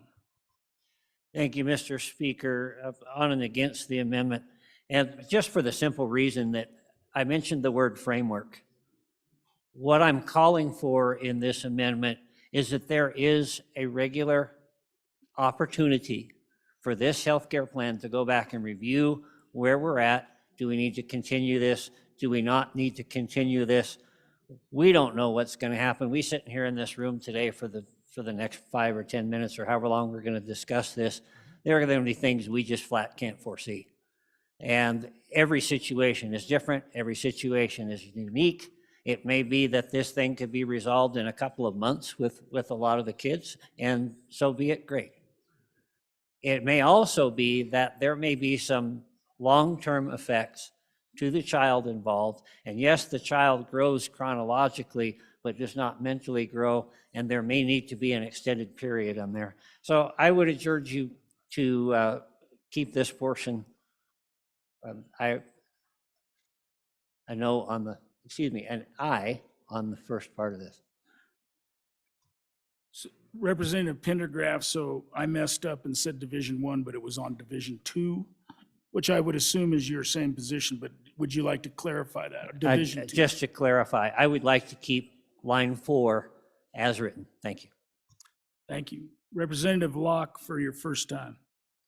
Thank you, Mr. Speaker, and I am on and for that amendment as well. I'd like to leave that line in place. I think having a firm sidebar on that is a good thing to do. So I'm in favor of leaving it in place. Thank you. Representative Penn, for your first time. Thank you, Mr. Speaker. It seems to me that if we're dividing this amendment and the two kind of go together in my mind, you don't really need one if you don't have the other, because one kind of negates it. If we already have the plan, we don't need to make additional plans. Thank you. Representative O'Hearn, for your first time. Thank you, Mr. Speaker. When I was outside the room, I heard somebody say sunset date. I think a lot of us in here have kids. There's no sunset date on being a parent. Representative Ottman on Division 2. Thank you, Mr. Speaker. On and for the amendment, primarily because usually when a family is in crisis, everything is important. We go to the doctor, we go to the lawyer, we go wherever it is that we need to go. But after we feel like things are okay for a while, we kind of slough off. I really think that possibly this date in time, because I can't see that a safe care team would go hunting down a family. And with these types of injuries, usually, I worked with 2 children that had severe withdrawal symptoms from drugs that their mother took. And one of them has gone on to be pretty productive. The other one is still suffering. Those children went through months of not being able to be touched and all kinds of different things. So these aren't always injuries that you can see, but I think by having this on there that it would get them back in, make sure they're in the system to work it out. So I would be against Division 2. Thank you. Representative Brown for your first time. Thank you, Mr. Speaker. And generally, I'd like to say 100% in favor of this. And the reason being is if you look at the bill in its entirety and what we're trying to do here, we talk about infants. We talk about infants and the plan of care for infants continuously throughout the entire bill. It's prenatally or when an infant is born, to ensure the well-being of an infant with prenatal substance abuse. 1 year should be enough, and that's well past what we consider an infant. So I do think that this amendment in its entirety, and I'm actually not sure, in my honest opinion, that that this was divisible, just because I don't think this particular portion can actually stand on its own if it were adopted without the other portions. So to that point, I actually do think that the body needed to look at this as a whole. Because when you look at this, I do think that the bringer of the amendment is really trying to get to the crux of what they're trying to say here is, hey, look, you have an infant, we have a year, and then if we decide after that 1 year, then we can have another plan if we need it, if the parents cooperate, if we have this group. But at that 1 year, we're talking about the infant. And that's what we're really trying to get to on this bill is the infant and the parents. So I fully in support of this amendment, and I completely agree. Thank you. Representative Lawley for your first time on Division 2. Thank you, Mr. Speaker. On and against Division 2, I really think that what this division does is that it takes out the year and it ends up putting the emphasis on the care team evaluating at the beginning, and then really the requirement, which I think is very good, and really the intent of the bringer of the amendment, for them to focus on what is it that's needed and how long do we think that's needed. And they make that requirement. We're saying they have to put a termination date on there. They have to evaluate that at the time, estimate what they think will be required for that child to receive what's needed, depending on the situation of the addiction and what types of problems. So it really puts the focus of the care team to do that and to establish what they think is a reasonable amount of time, depending on the needs of that child. And I think the year is just arbitrary. It's, to me, it isn't connected at all with what the needs of the child are. So again, on and against Division 2. Representative Trujillo for your first time on Division 2. Thank you, Mr. Speaker. Against the division, for the amendment. We don't have sunset dates as parents, but as a government regulating our taxpayers' money, we should have sunset dates. Anybody else for their first time on Division 2, I mean? Representative Knapp. Mr. Speaker, I think that data is important. If you think about what we're doing here, and I understand the reason for the bill, but there's a reason for the amendment too, and that is if we're trying to avoid a punishment, a judicial punishment to a parent for this, but we're instead installing a civil punishment, which is, I don't know what the plan is. I don't know how much the plan costs, but somebody's going to pay for those costs. But we're saying a lot of shalls in this bill, and that parent is on the hook for this plan, whatever it may be, however long it may go. What if there's a true disability involved with this, and it lasts for years and years and years? I think that the plan is important, but the parent has no veto power. So really, they're stuck. They're stuck in a prison of a civil penalty. And so I think the plan needs to be relooked at with a given amount of time. Thank you. Anybody else for their first time on Division 2? For their Representative Harrelson for your first time. Thank you, Mr. Speaker. So as I walk with these families through these times, because this is part of my life, I think that there's something very important of the understanding that for them, obviously, if an individual comes in and there's an addiction and there's a carryover onto this child, I mean, this is a horrible situation for the parent, a horrible situation for the child. Obviously, there's an addiction involved. And so whenever it kind of comes forward that there's a problem and there's going to be action on that problem, when for them on a mental state, when they know, you know what, for the next year of my life, at least, this is what we're dealing with. I think that there's a closure that comes with that. Okay, we need to work through, we need to get things figured out. If you don't put a back date on this, I think it's unhealthy. And so I believe that putting that back date on is a very important aspect and definitely something that we should consider. Obviously, it's divided now, but we need to pass both sides of this amendment to make this amendment actually put the sideboards on that it needs. So on and for Division 2, but also 1. Representative Hornock for your first time. Thank you, Mr. Speaker. I think the 1-year item really does make sense in this because something's going to happen. First of all, the parent that's involved in this plan of safe care during that 12-month period will likely see the value. And if they see the value, it's up to them. They'll say, hey, this is great. This has helped a lot. Let's continue it. So during that 1 month or 1 year period, you have that option. If the parent says, you know, this really didn't help that much, then, you know, never mind. Thanks, but no thanks.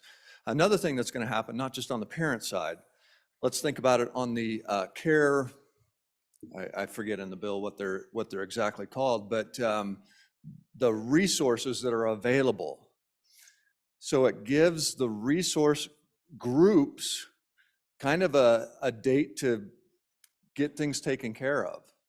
And so, hey, let's do something within that 12-month period to show the parent that this is a good program, that we're going to help them. So it not just helps the parent decide whether, you know, to see the value, it also helps the government entities and the hospital and whatever else,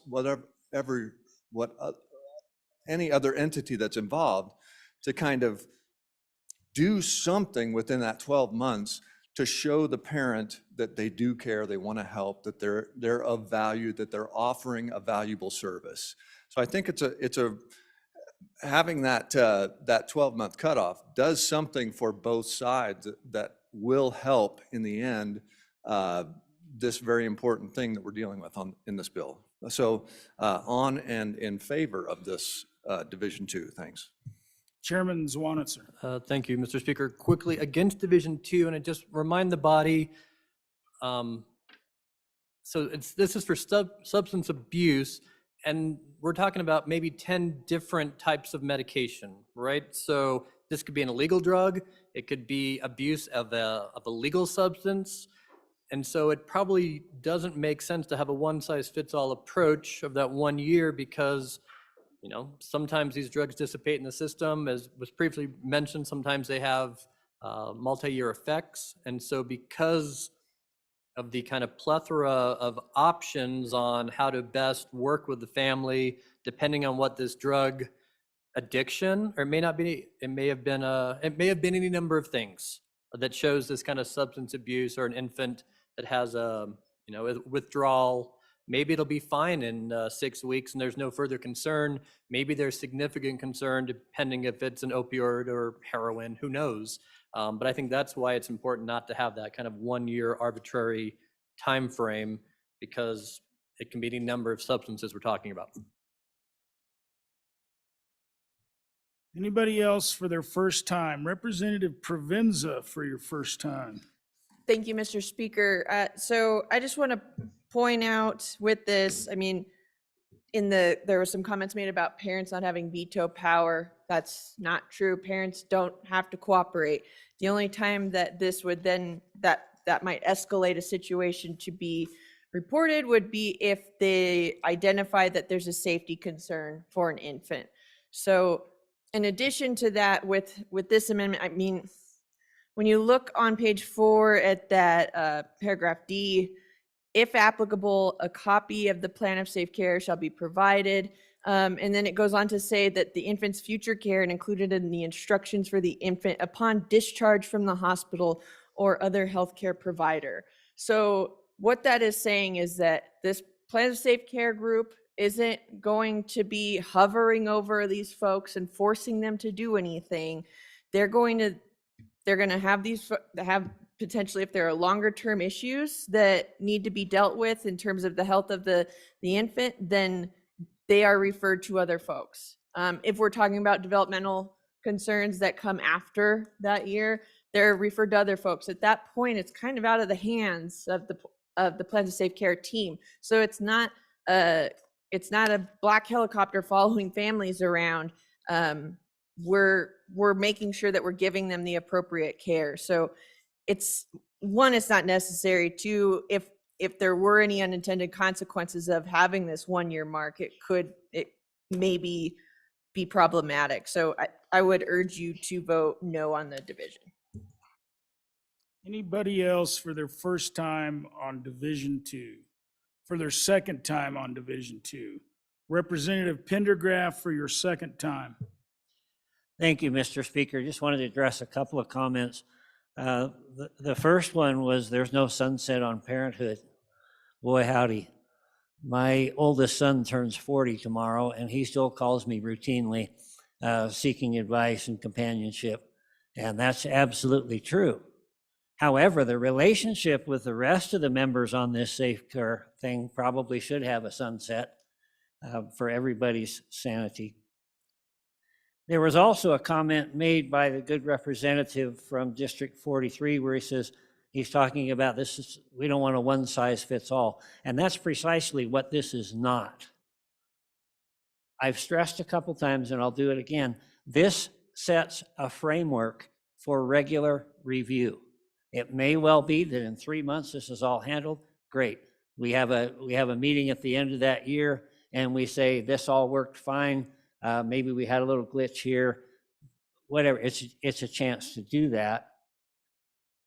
There are unforeseen circumstances, things that may drag this thing out for years. We don't know that. We certainly can't foresee every eventuality sitting in this room here today. So what this does is just put a regular check. That being said, I don't like the division, and I would prefer that we left this entire amendment as it is. Thank you. Anybody else for their second time, Division 2, Representative Yin? Thank you, Mr. Speaker. So again, the 1-year mark is kind of arbitrary, and it really, I don't think, as we've heard from others, necessarily looks at the best interests of the child. And so I would ask you to vote no on Division 2, just to make sure that we don't have a 1-year arbitrary date on this. Thank you. All those in favor of Division 2 of second reading amendment number 3 to Senate File 79 signify by saying aye. Aye. All those opposed? No. Division 2 has been adopted. Division having been called. All those in favor of Division 2, please rise.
All those opposed, please rise.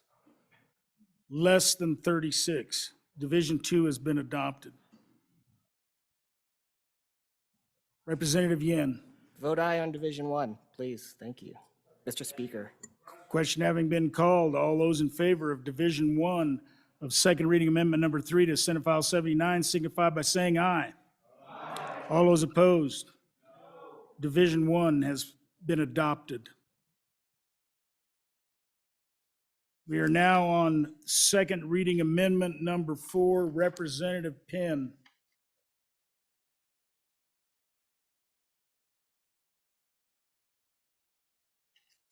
Thank you, Mr. Speaker. So I'm hoping that this will be palatable to the body, given some of the discussions that we had yesterday. Representative Penn, are you going to move an amendment? Oh, yes, thank you. At this time, I move second reading amendment number 4 to Senate File 79 and ask for your favorable consideration.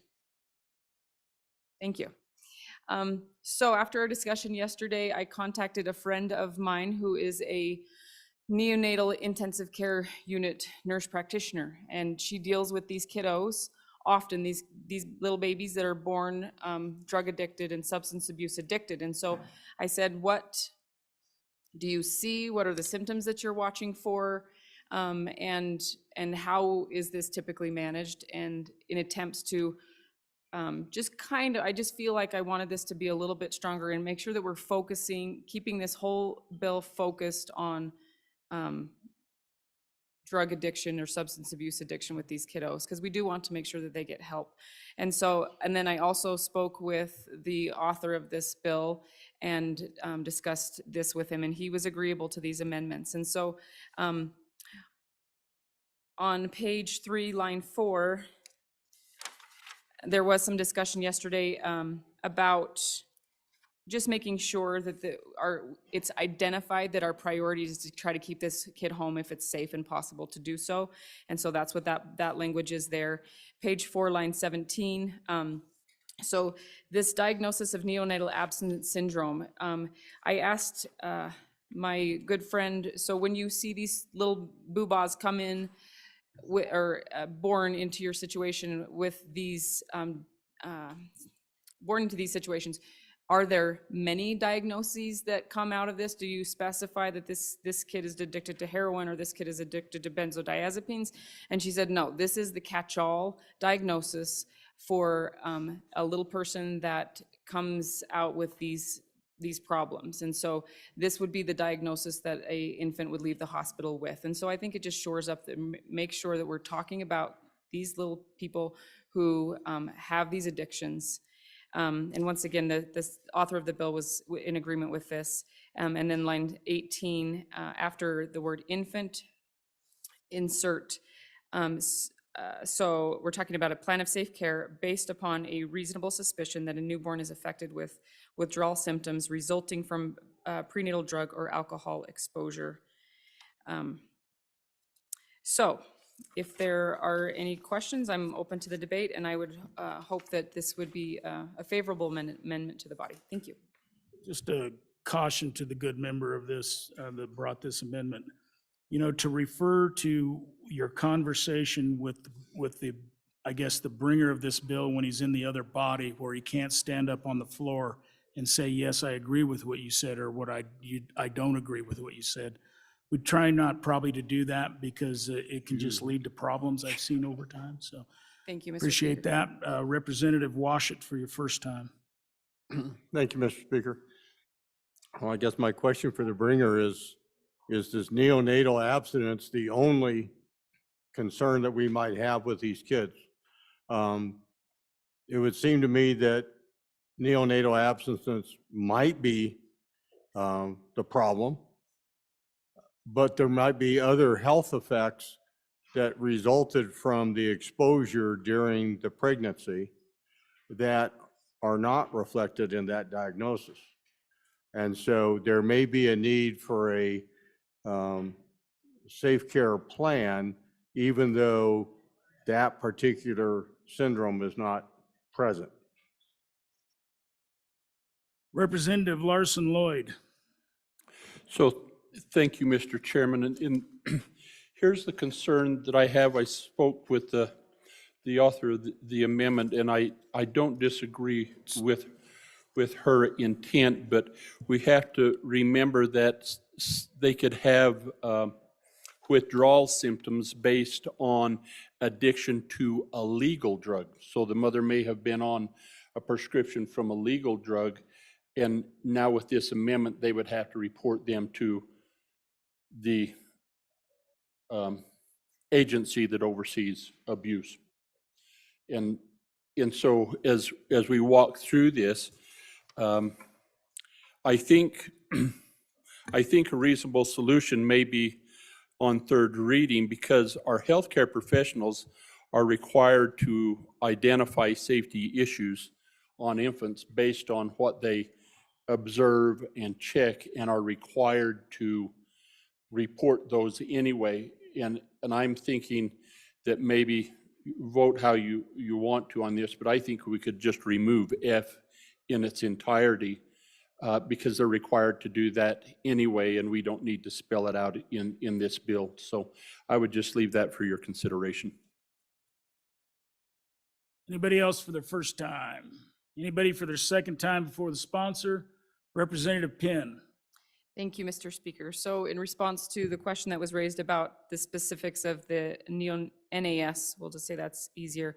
I feel like because, so how it would end up reading on line 17 and page 4, if a patient care team has made a diagnosis of neonatal abstinence syndrome or identifies a safety concern for an infant based upon a reasonable suspicion that the newborn is affected with withdrawal symptoms from drug or alcohol exposure, I still feel like that is more of a catch-all, includes other things that maybe if a diagnosis wasn't actually made. And with regards to the good representative from my county, if it's desirable to bring a third reading amendment to do what he discussed, I think that's a reasonable thing to consider as well. I would just ask for your aye vote on the amendment before you. Thank you. All those in favor of second reading amendment number 4 to Senate File 79 signify by saying aye. Aye. All those opposed? No. Second reading amendment number 4 to Senate File 79 has been adopted.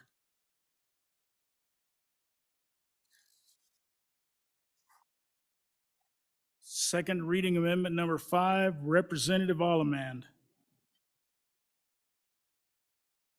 Thank you, Mr. Speaker.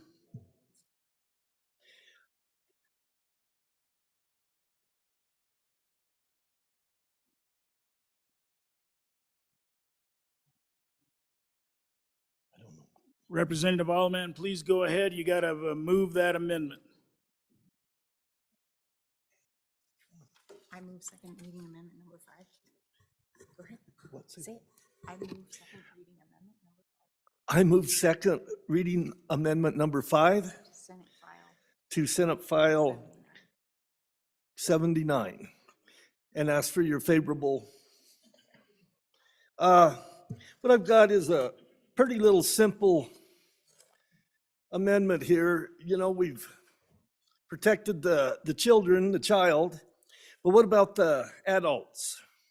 So what I'm asking for is page 1, line 4, after specified, insert providing for reimbursement of legal fees as specified.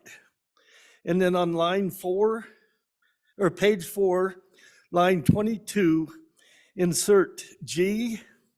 If a parent is assigned a plan of safe care or is placed on the Wyoming Central Registry of Abused and Neglected Children and Vulnerable Adults, and it is later discovered that the allegation of alcohol or drug abuse during pregnancy was erroneous, the state of Wyoming shall reimburse all relevant fees, legal fees, the parents incurred.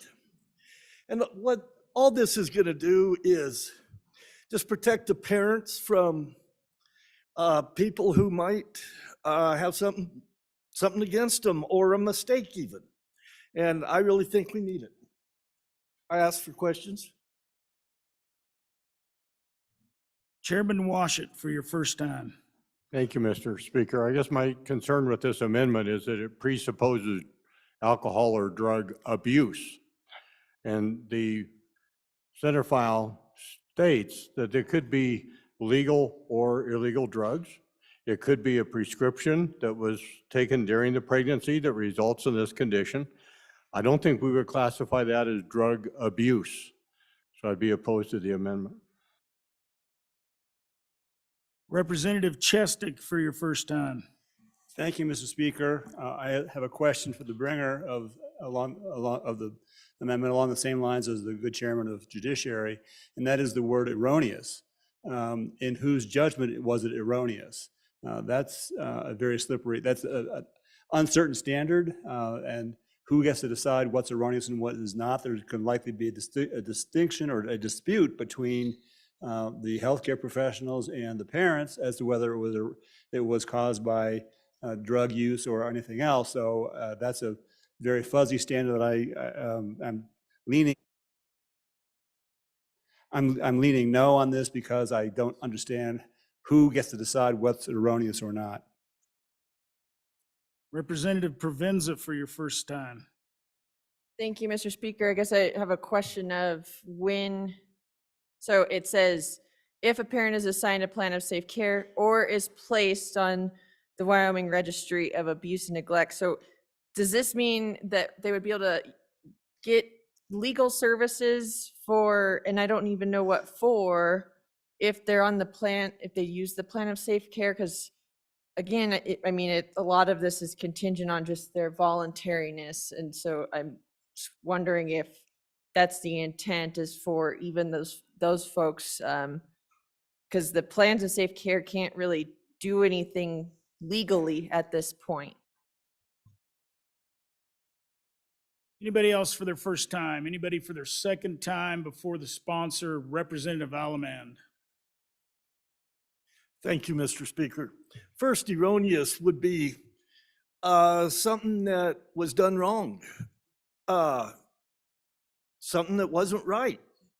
There's a lot of ways it could be a mistake and still be erroneous. And then as far as the legal costs, what if a parent gets, or a mother gets charged with this and it's completely false, and she has to go before a judge to get out of the program? That's where the legal fees would come in. Thank you. Please consider a yes vote.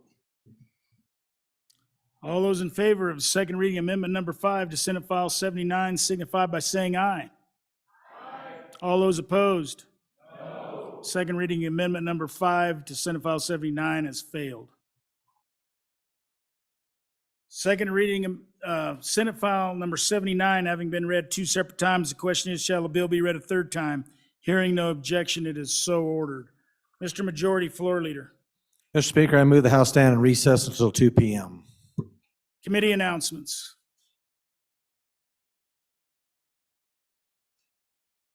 Chairman Washut. Thank you, Mr. Speaker. Your committee number 1, Judiciary, will meet at 8 o'clock tomorrow morning in our normal room to consider our last 2 bills of the session, Senate File 167 engrossed and Senate File 152. Chairman Nicholas. Thank you, Mr. Speaker. Your House Appropriations will meet 10 minutes after recess at lunch to hear Senate File 146. Chairman Burkhart. Thank you, Mr. Speaker. Your committee number 9, Minerals, Business, and Economic Development, will meet tomorrow morning at 8 o'clock to consider issues dealing with coal in the Powder River Basin. There will be no bills heard. Chairman Newsom. Chairman, your committee number 6, Travel, Recreation, Wildlife, and Cultural Resources, will not be meeting today at noon. Thank you. Chairman Northrup. Thank you, Mr. Speaker. Your committee number 4 will meet tomorrow upon noon recess, and we will be looking at Senate File 132, Study of K-12 Education Programs. Anybody else? Chairman Harshman. Thank you, Mr. Speaker. Your committee number 3 is going to continue our morning meeting. We paused for, we have Senate Joint Resolution 11, and that's Convention of States, and Senate File 136 on the property tax rate reduction. And then, Mr. Speaker, Joint Conference Committee on Senate File 42, the taxation of cigars.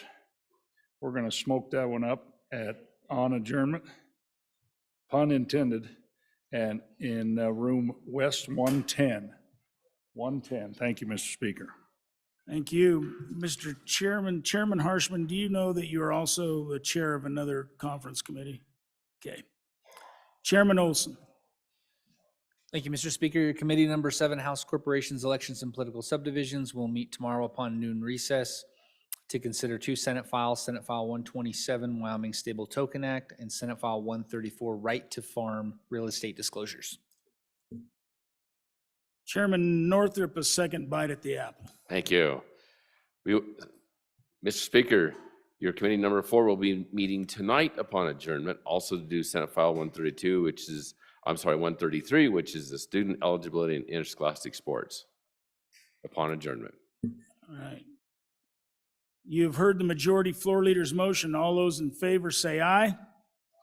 All those opposed, no. Motion carries. We stand adjourned until 2 p.m.